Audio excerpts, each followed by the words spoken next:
নমস্কার স্যার। নমস্কার স্যার। এটা বলো, যখন ব্লাস্ট হয়েছিল তখন কি তুমি এখানে ছিলে? ইয়ে স্যার, আমার সঙ্গে আরো একজন কনস্টেবল ছিল, হরনাথ। ওর প্রচন্ড আঘাত লেগেছে, এখনো হসপিটালে ভর্তি। তুমি এখানে পৌঁছলে কি করে? স্যার, আমরা নাইট ডিউটিতে ছিলাম, এখান দিয়ে যাচ্ছিলাম, তখনই একটা চিৎকার শুনতে পেলাম। আমরা ওকে দেখতে পাইনি। এখানে পৌঁছে আমরা কিছু করতে যাওয়ার আগেই বোম ব্লাস্ট হয়ে গেল।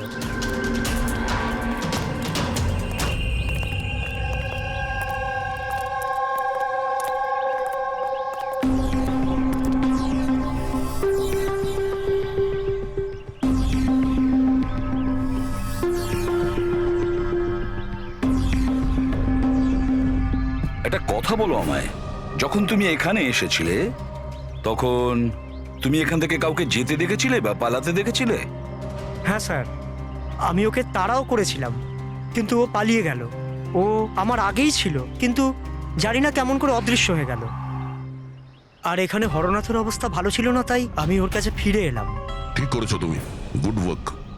পঙ্কজ, একটু ওদিকটা চেক করো, দেখো বোমের কোনো অবশিষ্ট অংশ পাও কিনা, আর যদি কিছু পাও তাহলে ওটা এভিডেন্সে পাঠিয়ে দাও।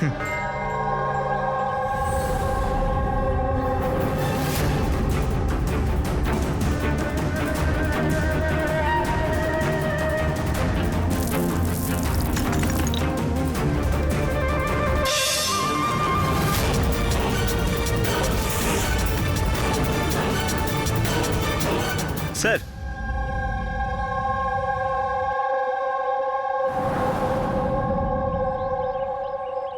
ডাইনামাইট স্টিক, আর স্যার এতে ব্যাচ নাম্বারও লেখা আছে। Arrow dynamic. স্যার হ্যাঁ, এটা কিছু একটা চকচক করছে।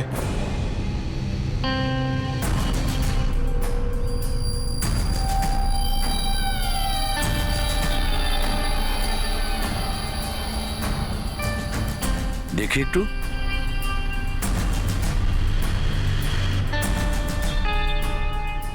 দয়া, এটা তো একটা দাঁত দেখছি, সোনার দাঁত। এক মিনিট, আচ্ছা একটু ম্যাগনিফাইং গ্লাসটা দাও তো।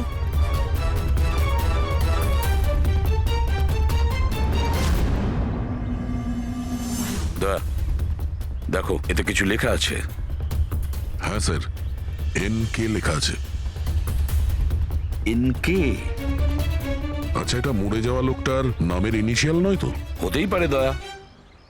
এটা আবার হয়নি তো এই নামে যে আছে তাকে কিডন্যাপ করা হয়েছে? আর যদি কিডন্যাপ হয়ে থাকে স্যার, তো ওর বাড়ির লোক নিশ্চয়ই কোথাও না কোথাও কিডন্যাপ হওয়ার রিপোর্ট লেখাবে। হ্যাঁ, চেক করতে হবে, দেখতে হবে যে এই নামের কতজন ব্যক্তি নিখোঁজ হয়েছে।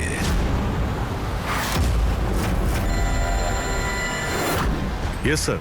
লোকাল পুলিশ থেকে জানা গেছে যে মিসিং কমপ্লেইন্ট নবীন কুমারের। নবীন কুমারের স্ত্রীর সঙ্গে আমি ফোনে কথা বলেছি। উনি বলেছেন যে এই নবীন কুমারের একটা দাঁত সোনার ছিল। আচ্ছা স্যার, এই নবীন কুমার কে? শহরের বাইরে ওনার একটা পেইন্টের ফ্যাক্টরি আছে, আর কিছুদিন আগে ওনার একটা নিউজ কভারেজ ছিল। নিউজে? কি ব্যাপারে স্যার? কিছুক্ষণের মধ্যেই জানা যাবে।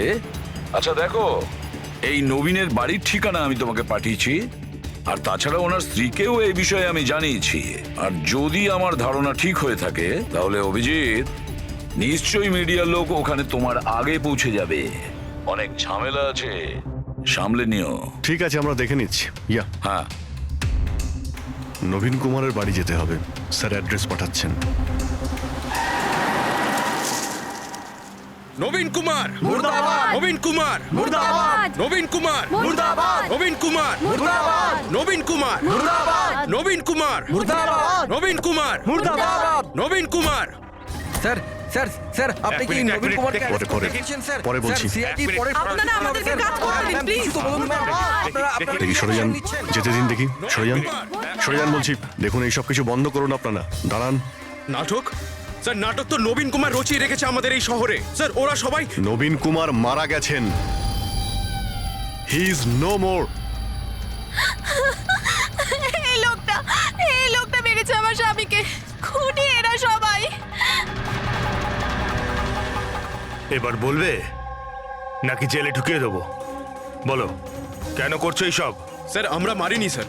স্যার নবীন কুমারের রঙের ফ্যাক্টরি আছে স্যার, যেখানে প্রতিদিন 1000 টনেরও বেশি বিষাক্ত আবর্জনা নদীতে ফেলা হয় স্যার। স্যার আমরা তো আন্দোলনকারী, আমরা ওনার এগেনস্টে আন্দোলন করছি স্যার। বিশ্বাস করুন আমরা ক্রিমিনাল নই, আমরা সোশ্যাল ওয়ার্কার স্যার। মিথ্যে কথা, মিথ্যে বলছে।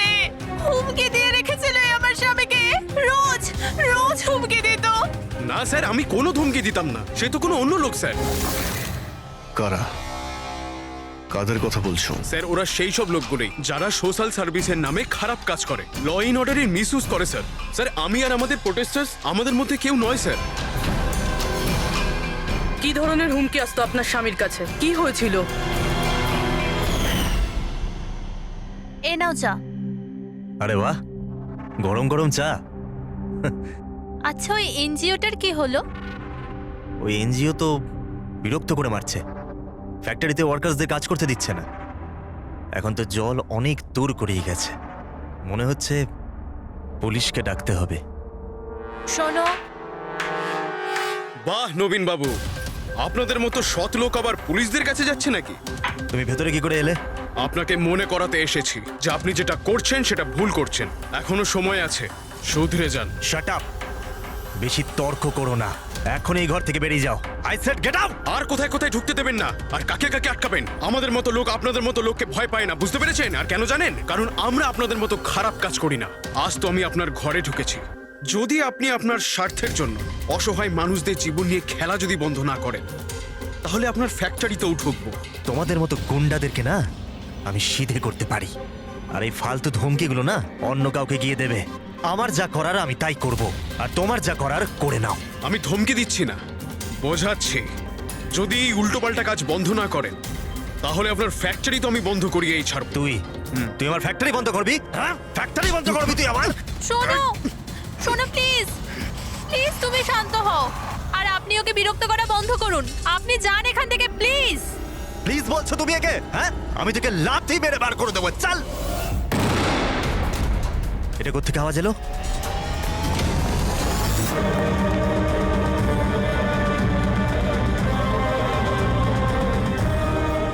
দেওয়ালে লেখা ছিল, শুধরে যাও নয়তো আর বাঁচবে না।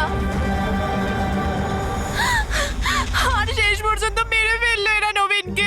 এই লোকটা মেরে ফেলেছে আমার স্বামীকে। বিশ্বাস করুন স্যার, আমি সত্যি বলছি, আমি কিচ্ছু করিনি স্যার। যে করেছে তাদের কথা স্যার বলো। নিশ্চয়ই, কেন বলবো না স্যার। স্যার ওনার জন্যই তো আজকে আমরা ফেসেছি স্যার। স্যার আমরা প্রোটেস্টার, আমরা সোশ্যাল এনভায়রনমেন্টের জন্য প্রোটেস্ট করি স্যার। স্যার ওরা অনেকটা নিচে নামতে পারে স্যার। চিনতে পারবে তাদের? নিশ্চয়ই, কেন নয়, কিন্তু আমাদের সেফটির কি স্যার? ওরা অনেক খারাপ লোক স্যার। ডোন্ট ওয়ারি, তোমার কিছু হবে না। শুধু নামেই সোশ্যাল ওয়ার্কার ওরা, ক্রিমিনালস ওরা তিনজনেই। ক্রিমিনাল?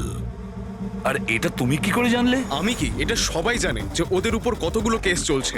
সবসময় ওরা বেলেই বাইরে এসেছে স্যার। ওই মানুষটা নিজেকে পরিবেশের রক্ষাকর্তা বলে, নেচার গার্ডিয়ান।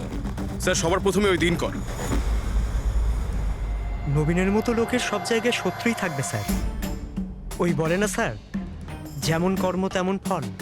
তার মানে হ্যাঁ? কি বলতে চাইছো তুমি? কত নিরীহ মানুষের জীবন নষ্ট করেছে ও। হতে পারে তাদের মধ্যে থেকে কেউ বদলা নিয়েছে। তাদের মধ্যে কেউ কেন? বরং আমি তো বলছিলাম যে প্রতিশোধ তুমি নিয়েছো, তুমি ওকে মেরেছো। না স্যার, আমার সাথে ওর কোনো ব্যক্তিগত শত্রুতা ছিল না। আমি ওকে কেন মারবো? কারণ নবীনের কার্যকলাপে তুমি ক্ষুব্ধ ছিলে।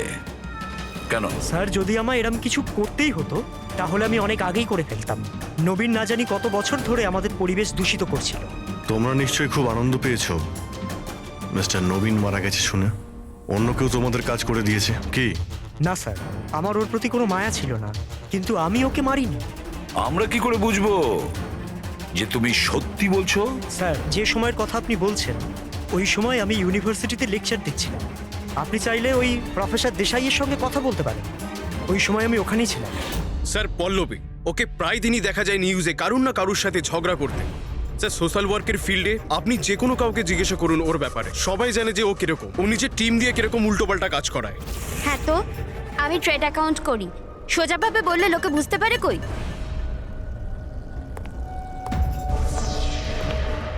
কিন্তু আমি সোজা পয়েন্টে আসছি। আমাদের মনে হয় তুমিই ওকে খুন করেছো। ম্যাম আপনার এটা যদি মনে হয় তাহলে আপনার এবং আমার দুজনেরই টাইম ওয়েস্ট করছেন। ম্যাম একটা কথা, আমি কোনো ক্রিমিনাল নই। কিন্তু আমরা তো এটা শুনেছি যে আপনি রোজই কোনো না কোনো একটা কন্ট্রোভার্সিতে জড়িয়ে থাকেন। স্যার ব্যাপারটা হলো কি, যদি কোনো সৎ লোক সাহস করে সত্যের পিছনে দাঁড়ায় না, তো মানুষ ভয় পেয়ে যায়, সহ্য করতে পারে না, বিশেষ করে যদি সে একটা মেয়ে হয়। আপনি তো জানেনই সোসাইটির কি মেন্টালিটি। তাই নাকি? আমার তো আপনার মেন্টালিটি ঠিক মনে হয় না। কেন? শুধুমাত্র এই জন্যই যে আমি কাউকে ভয় পাই না? আপনাকেও নয়। এই জন্য আমি ক্রিমিনাল হয়ে গেলাম? এমনিতেও আমি কাল রাতে নিউজ লাইভের ডিবেটে ছিলাম, আপনি চাইলে চেক করতে পারেন। আমি চাইলেও নবীনকে খুন করতে পারতাম না। ম্যাডাম, আপনি কিন্তু এই কাজটা নিজের লোকদের দিয়ে করিয়ে থাকতে পারেন। তো ঠিক আছে, আপনার যদি এত কনফিডেন্স থাকে তো প্রুফ করে দিন, আপনি পাঠিয়ে দিন আমাকে জেলে। আর ওই প্রকাশ, ও প্রতিদিনই কাউকে না কাউকে গালিগালাজ করে নিজের সোশ্যাল ব্লগে। যারা পলিউশন ছড়াচ্ছে স্যার ও লোকদের উস্কায়, খেপিয়ে দেয় তার বিরুদ্ধে। আমি ঘরেই ছিলাম স্যার, নিজের ব্লগ লিখছিলাম, যেমন সবসময় লিখি। প্রত্যেকবারের মতো সবাইকে উস্কাচ্ছিলেন, তাদের ব্রেন ওয়াশ করছিলেন নবীনের মতো লোকেদের বিরুদ্ধে। কি স্যার, নবীনের সাথে আমার কোনো ব্যক্তিগত শত্রুতা ছিল না, আর প্রকৃতির জন্য আমি অ্যাওয়ারনেস স্প্রেড করতেই থাকি।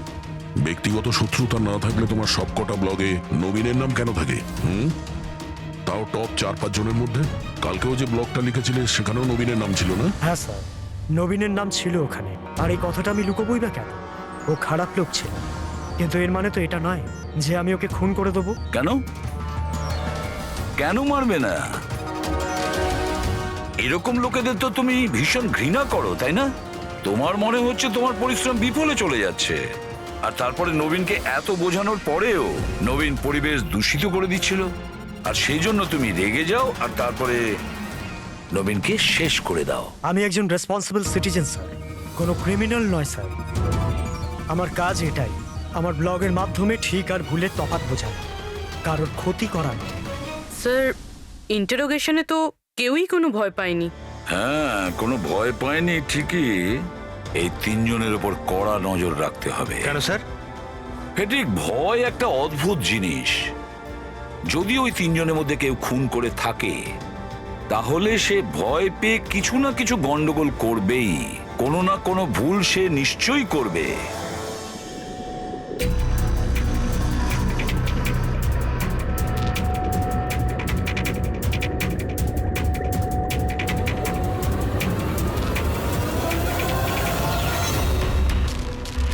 সারিকা,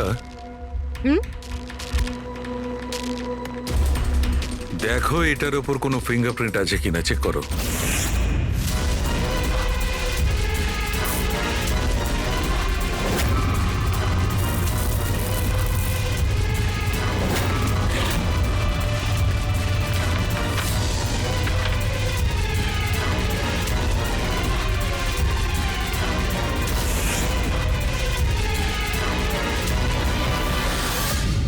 স্যার, এটাতে তো কোনো ফিঙ্গারপ্রিন্টস নেই।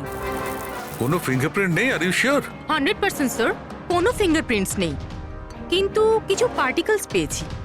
মনে হয় কিছু স্কিন টিস্যুস বা ডেড সেল হবে। Dead cells? তবে এক কাজ করো সারিকা, ওই ডেড সেলস গুলোকে ভালো করে ক্লিন করে রাখো। ওই তো আসবে তো শ্রীমান প্রদ্যুমন, জানো তো সব ব্যাপারেও নাক গলায়, নিশ্চয়ই জিজ্ঞেস করবে। প্লিজ ক্লিন করে রাখো। স্যার, ডায়নামাইটে কোনো ফিঙ্গারপ্রিন্টস তো পাওয়া যায়নি, কিন্তু কোনো একজনের ডেড স্কিন টিস্যুস পাওয়া গেছে, পচা চামড়ার টুকরো। পচা চামড়া? হতে পারে এটা ওই লোকটারই, সেই লোকটা যে লোকটা ডায়নামাইট লাগিয়েছিল। হ্যাঁ স্যার। সালুকে, এই পচে যাওয়া চামড়াগুলোর তুমি ডিএনএ টেস্ট তো করতে পারো, কিছু তো জানা যাবে। বস, পচে যাওয়া চামড়া থেকে ডিএনএ বার করাটা খুব কঠিন কাজ।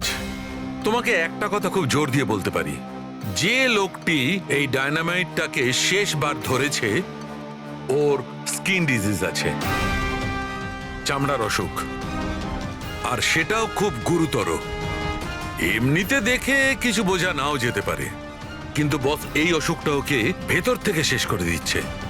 তাহলে তো আমরা এর মাধ্যমে ওর কাছে পৌঁছতে পারি। হ্যাঁ, কিন্তু কোনো প্রমাণ তো দরকার। Hello, ACP Bardhaman here. হ্যাঁ বলুন। আচ্ছা, গুড। Thank you. কে? ডায়নামাইট ম্যানুফ্যাকচারার বলছিল ওরা রেকর্ড চেক করেছে, ওই ডায়নামাইট কোনো খনিকে বিক্রি করেছে ওরা। মানে মাইন সাইট? হ্যাঁ, মাইন্ড সাইট। এবার এটা খোঁজ নিতে হবে এই ডায়নামাইট মাইন্ড সাইট থেকে খুনি পর্যন্ত কিভাবে পৌঁছলো।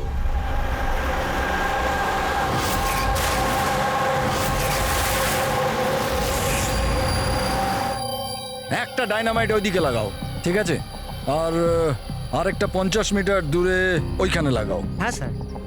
আর একটা ওইদিকেও লাগাতে পারো। আর আচ্ছা, স্যার। একটা সোজা লাগাও ওইখানে, একদম 50 মিটার দূরে।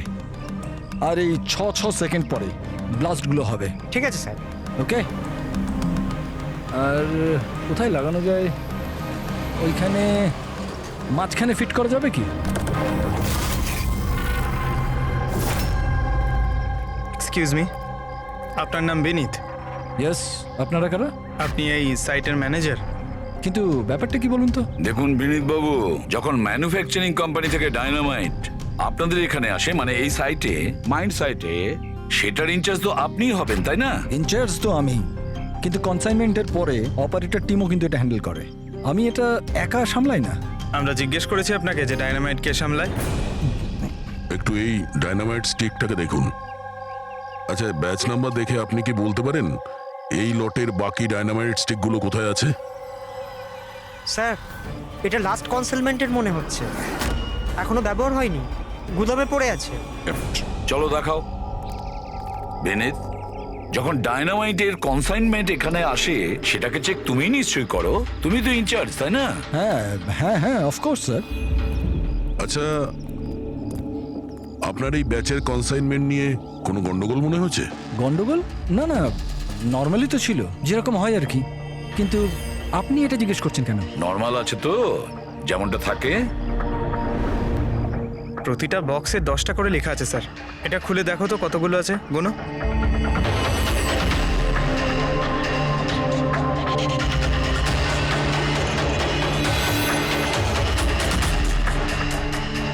স্যার, একটা সেট কম আছে স্যার।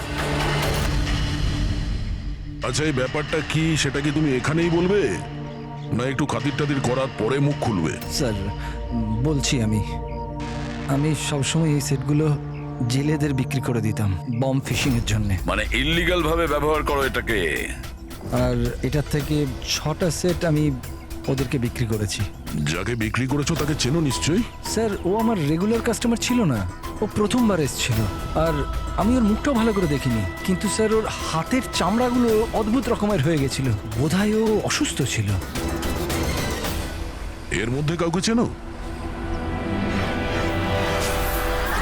না স্যার, আমার মনে হয় না এদের মধ্যে কেউ ছিল। আরো একবার ভালো করে দেখো, হতে পারে ছদ্মবেশে এসছে।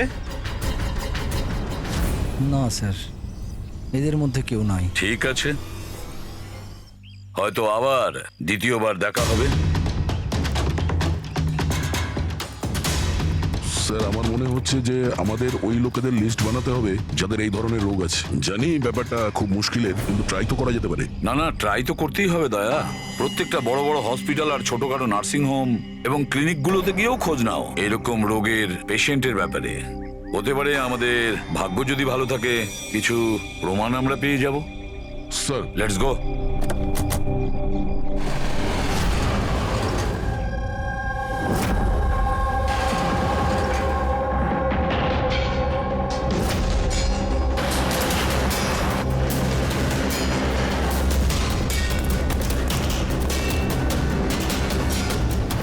দেখুন, এই ধরনের অসুখ 1000 জনের মধ্যে একজনের হয়ে থাকে।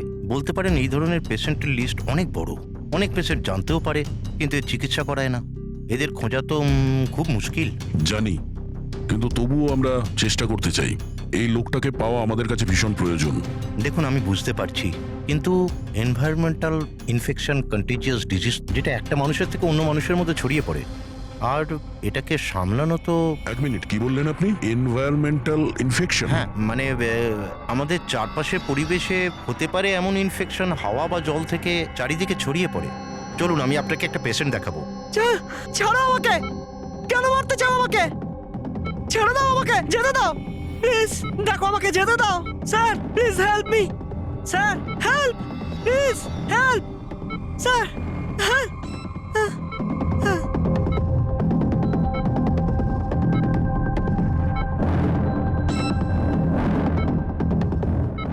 এটা এটা এনভায়রনমেন্টাল ইনফেকশনের কেস। নিউরোলজিক্যাল ইনস্টেবিলিটি এই ধরনের অসুখ সাধারণত পেশেন্টের মাথা ধীরে ধীরে খারাপ করে দেয়। ও নিজের ধৈর্য হারিয়ে ফেলতে পারে আর মাথার ব্যালেন্সও নষ্ট হয়ে যায়, যেমনটা নীলজের হয়েছে। আর ফিজিক্যাল কন্ডিশন, মানে আমি বলতে চাইছি এই ধরনের পেশেন্টরা কি খুব জোরে দৌড়তে পারে? হ্যাঁ, নর্মালি চলতে ফিরতে তো পারে, কিন্তু অসুখটা যদি অ্যাডভান্স স্টেজে চলে যায় তাহলে দৌড়ানোর পক্ষে সম্ভব নয়। কিন্তু স্যার অ্যাডাভিন ইঞ্জেকশন দিলে শরীরে কিছুক্ষণের জন্য শক্তি আসে। হ্যাঁ, কিন্তু ওটা সাইড এফেক্ট যথেষ্ট। স্যার, অ্যাডারভিন ইঞ্জেকশন দেওয়া যথেষ্ট ঝুঁকিপূর্ণ। রিস্কি হতে পারে, কিন্তু এই অপরাধের মানসিক অবস্থা যে ধরনের, তাতে হতে পারে যে ওর সাইড এফেক্ট নাও হতে পারে। কিন্তু যদিও নীলজের মতো মেন্টালি আনস্টেবল হয়, তাহলে চিন্তা আপনাদেরকেই করতে হবে। তার মানে এটাই যে ও একটা খুন করে থাকলে দ্বিতীয়বারও খুন করতে পারে।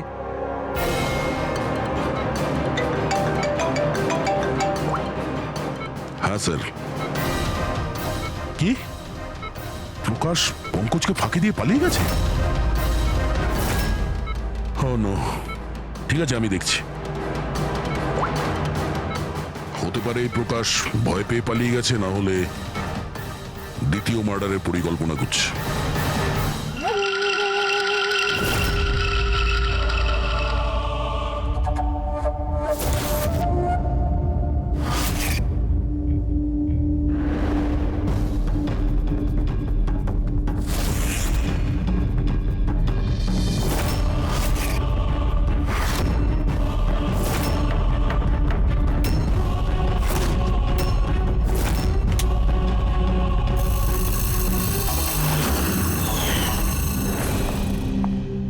আরে বাবা, আজ তুমি তাড়াতাড়ি উঠে পড়লে।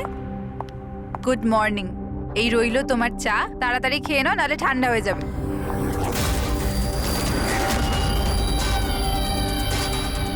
এটা কার পা?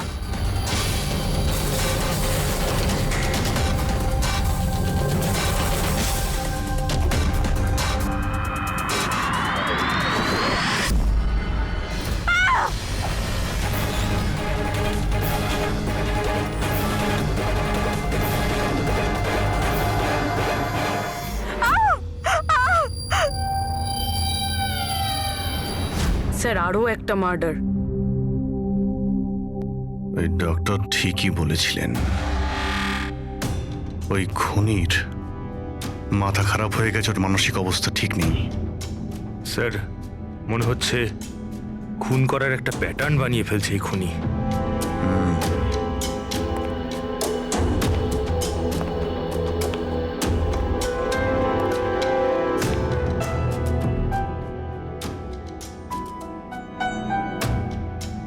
এনার উপরে ব্লেম এটাই যে উনি নেচারকে ক্ষতি করছেন।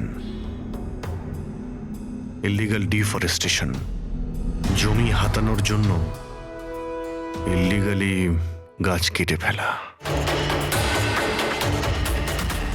ওই খুনি এনার সঙ্গেও তাই করেছে। আর তাও প্রকাশ উধাও হয়ে যাওয়ার ঠিক পরেই।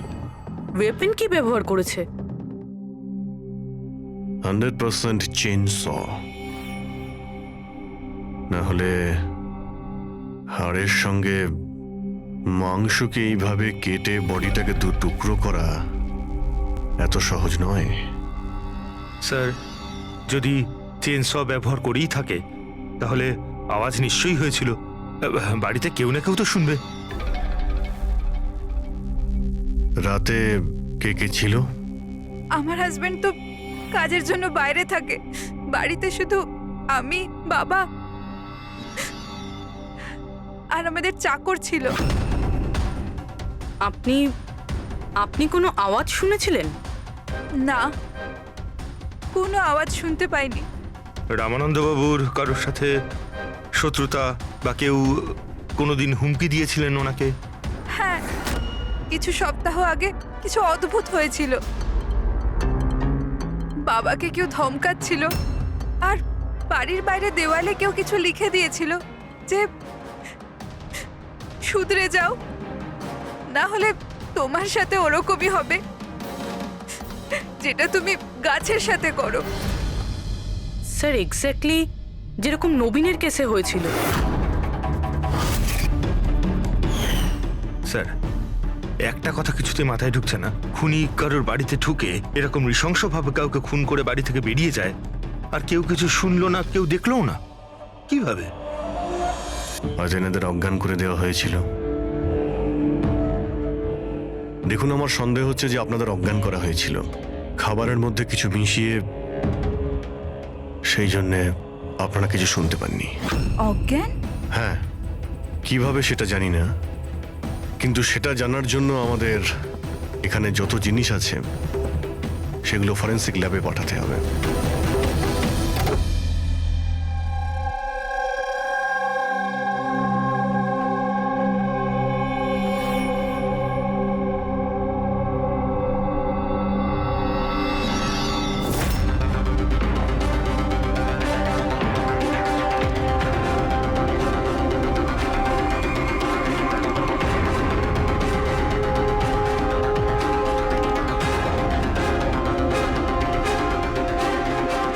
স্যার, বাড়িতে যত রকম খাবার জিনিস ছিল চেক করে নিয়েছি, আর পানিও।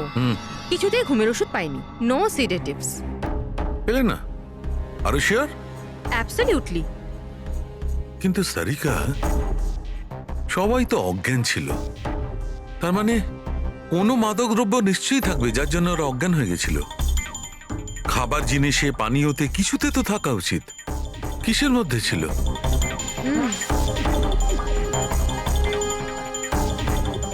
হ্যাঁ, মাদক দ্রব্য ছিল। এই এসিটার মধ্যে। এসিতে? ইয়েস, এই এসিতে মাদকদ্রব্য মেশানো হয়েছিল, আর এর হাওয়াটা ঘরের মধ্যে ঢোকা মাত্র মাদকদ্রব্য ছড়িয়ে পড়ে আর সবাই অজ্ঞান হয়ে যায়। হ্যাঁ। Check it. ইয়েস।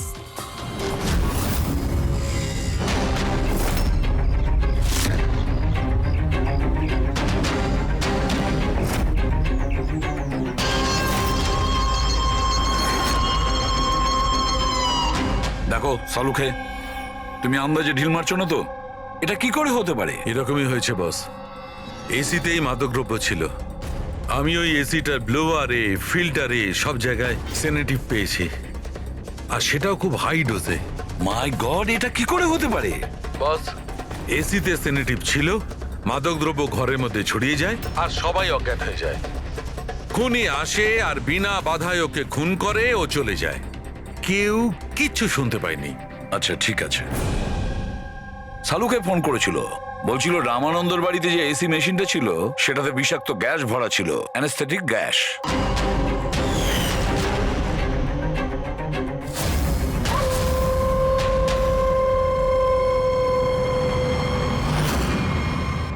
অ্যানাস্থেশিয়া দিয়ে লোকেদের ট্রিটমেন্ট করা হয় শুনেছি। আরে তো এই খুনি তো দেখছি বেশ ধূর্ত। প্রকাশের ব্যাপারে কি জানতে পেরেছো? স্যার কিছু জানতে তো পারিনি, বাট আই এম শিওর পরের খুনের প্ল্যান করছে।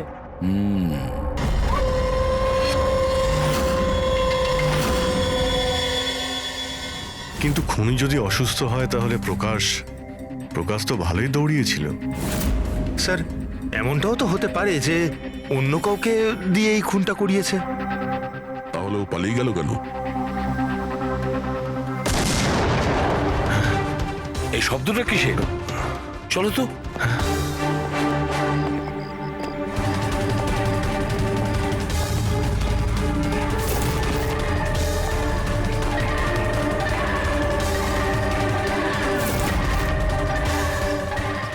তোমাদের কাজ আমি করছি এসিপি, শহরকে পরিষ্কার, আর আমার এই রাস্তায় যে আসবে তাকেও আমি এই জগৎ থেকে পরিষ্কার করে দেব। এ কে হতে পারে?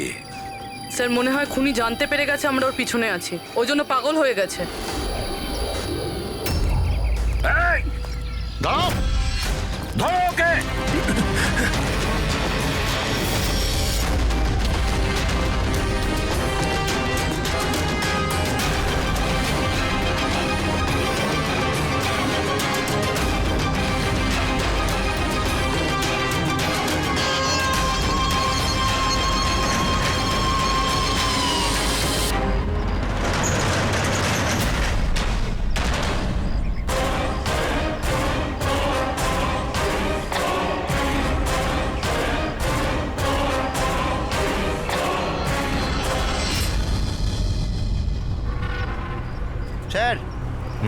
সিআইডি থেকেই লিস্ট এসছে।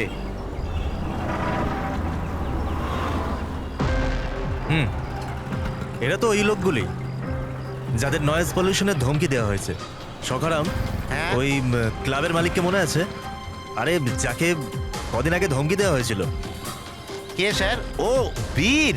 আচ্ছা সখারাম, ওর বিরুদ্ধে কোনো কমপ্লেন্ট আছে নাকি? হ্যাঁ স্যার, ওটা তো রেসিডেন্সিয়াল এরিয়া না, তো আশপাশের 2-4টে ঘর থেকে কমপ্লেন এসছে যে অনেক রাত্রির পর্যন্ত জোরে মিউজিক চলে, এই সব কমপ্লেন। আওয়াজ মানে নয়েজ পলিউশন। সখারাম, তুমি একটা কাজ করো, হ্যাঁ, স্যার। তুমি সিআইডির লোকেদের ফোন করো এখনই, এই সময়।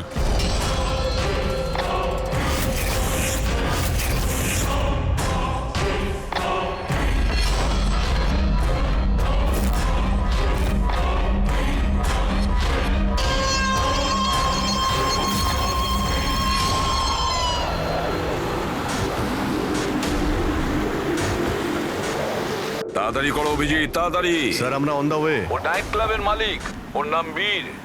কিন্তু স্যার ব্যাপারটা কি? দয়া, লোকাল ইন্সপেক্টর থেকে জানা গেছে বীরকেও একই রকম হুমকি দেওয়া হয়েছে, আর সেটাও শব্দ দূষণ করার জন্য।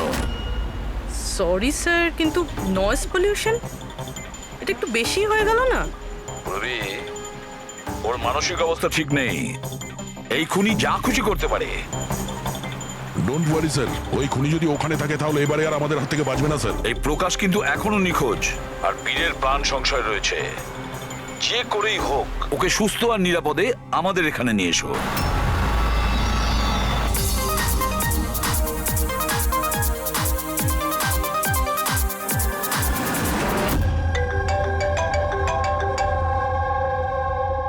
হ্যালো, হ্যালো বীর, আমি এসবি প্রদ্যুমান বলছি, সিআইডি থেকে। সিআইডি? কি হয়েছে স্যার? আমার কথা মন দিয়ে শোনো, তোমার প্রাণ সংশয় রয়েছে। কি মানে মানে আমাকে কে মারতে চায়? দেখো বীর, যদি তুমি ক্লাবে থাকো তাহলে বাইরে কোনো মতেই যেও না। আমাদের অফিসার্স তোমার ওখানে যাচ্ছে তোমার সেফটির জন্য। আরো একটা কথা, ভিড়ের মধ্যেই থাকবে, লোকেদের মধ্যেই থাকবে, বুঝেছো? একা একদম থাকবে না।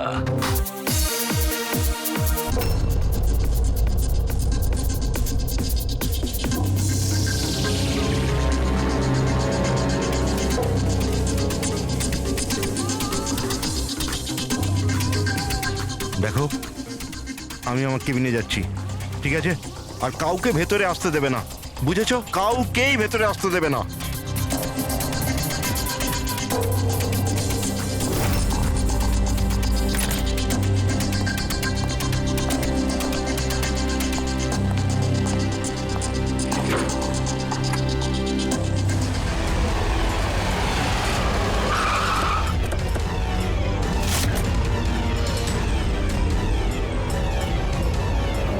সিআইডি।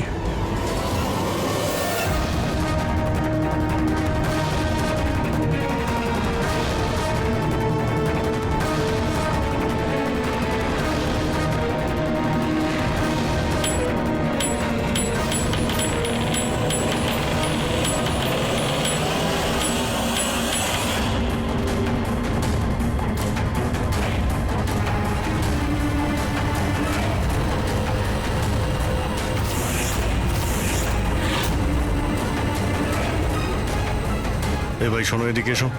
হ্যাঁ স্যার। বীর কোথায়? স্যার উনি কারোর সাথে দেখা করতে চান না। আমরা সিআইডি থেকে আসছি, কোথায় ও? আসুন স্যার।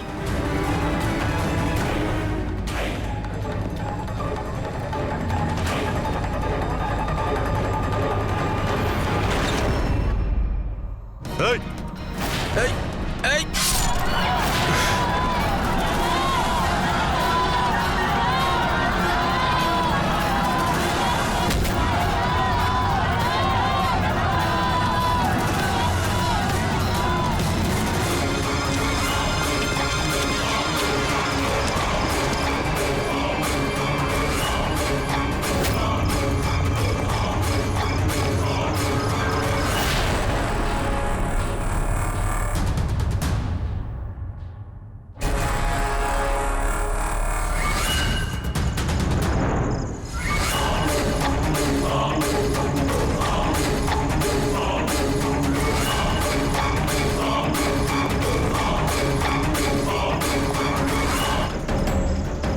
আরে গেল কোথায়?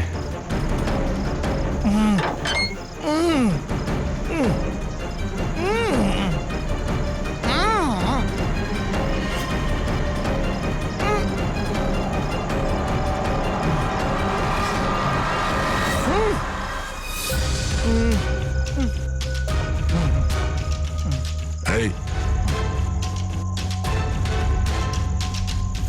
প্রকাশ, এসো বাইরে এসো।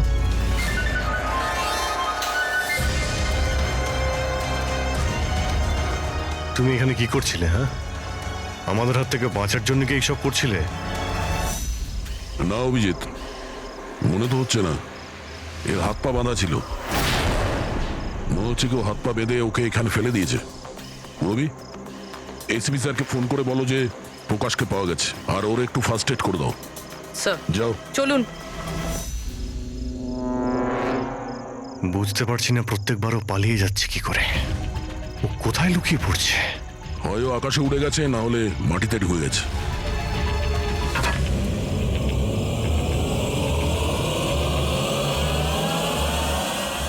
ও এখানেই আছে দয়া, এইখানে।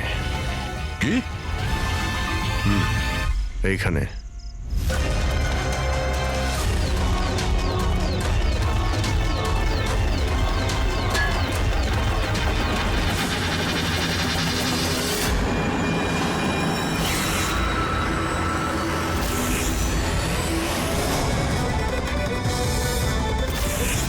বাইরে আয়। কি খুন করার সময় নিজের হাত তো কাঁপেনি, এখন কেন কাঁপছে? জেলে যাবার ভয়? এই অ্যাড্রিনালিনের অ্যাকশন শেষ হয়ে গেছে। হ্যাঁ? যে ইঞ্জেকশন নিয়ে তুমি পালাচ্ছিলে তার কাজ কিন্তু শেষ হয়ে এসেছে। এবার তুমি মুখ খুলবে নাকি মুখ খোলার জন্য একটা ইঞ্জেকশন দিতে হবে? আমি কোনো মজা পাই না ইঞ্জেকশন নিতে। এটা আমার এক বাধ্যতা, যেটা আমাকে নিতে হয়। একটা সময় ছিল যখন আমি শক্তিশালী এবং মজবুত ছিলাম, কিন্তু আমার একদিন খারাপ সময় এলো আর আমি একটা রোগে আক্রান্ত হলাম। ফ্যাক্টরি আর ওখান থেকে নির্গত বিষাক্ত ধোঁয়া আর আবর্জনা, যে পলিউশন ছিল তাতে কয়েক লাখ লোক ইনফেক্টেড ছিল। জানি না রোজ কত পেশেন্ট আসতো। ওদের সাথে থাকতে থাকতে আমিও অসুস্থ হয়ে পড়েছিলাম। এই রোগটা কবে হয়েছিল আপনার? 6 মাস আগে। আর এই 6 মাসে এই রোগ তোমার শরীরের সঙ্গে সঙ্গে তোমার মাথারও ক্ষতি করতে শুরু করে দিয়েছে। তুমি জানো তুমি কি করেছো?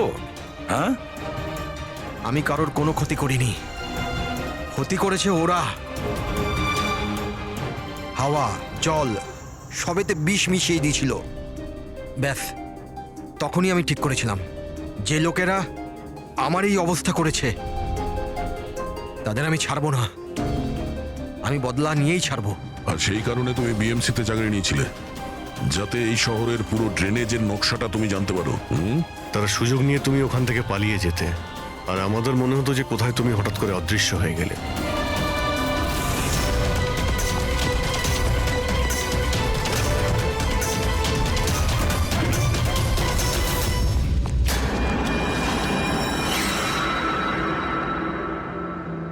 একটা কথা কিন্তু আমি এখনো বুঝিনি, প্রকাশ তোমার কি ক্ষতি করেছিল? হ্যাঁ, ওকে কেন কিডন্যাপ করলে? ওই রাতে ও ওখানেই ছিল, রামানন্দের বাড়ির বাইরে। ওর বাড়ি জ্বালাতে এসেছিল। ও কিছু করতো তার আগেই ও আমাকে দেখে নিয়েছিল ঘর থেকে বেরোনোর সময়। আর তুমি ওকে তারপর কিডন্যাপ করে নিলে যাতে ও কারোর সামনে মুখ না খোলে। হ্যাঁ, তুমি ওকে মারতেও পারতে, তাহলে ওকে ওকে তুমি মারলে না কেন? আমি বললাম না স্যার, আমার বদলা শুধুমাত্র ওদের সাথে ছিল, যারা আশেপাশের হাওয়া জলকে বিষাক্ত করে তুলেছিল। আমি তো শুধুমাত্র আমার সংসার বাঁচাচ্ছিলাম। আমি কোনো ছোটবেলা থেকে খুনি ছিলাম না। এই দায়িত্বটা তোমাকে কে দিয়েছিল? শোনো, তোমার এই প্রতিশোধের আগুনে এতগুলো লোকের প্রাণ গেছে, এই কাজটা তোমার একদমই করা উচিত হয়নি। খুব অন্যায় করেছো তুমি। আইন তোমাকে কোনোদিন ক্ষমা করবে না। কঠোর থেকে কঠোরতম শাস্তি হবে তোমার।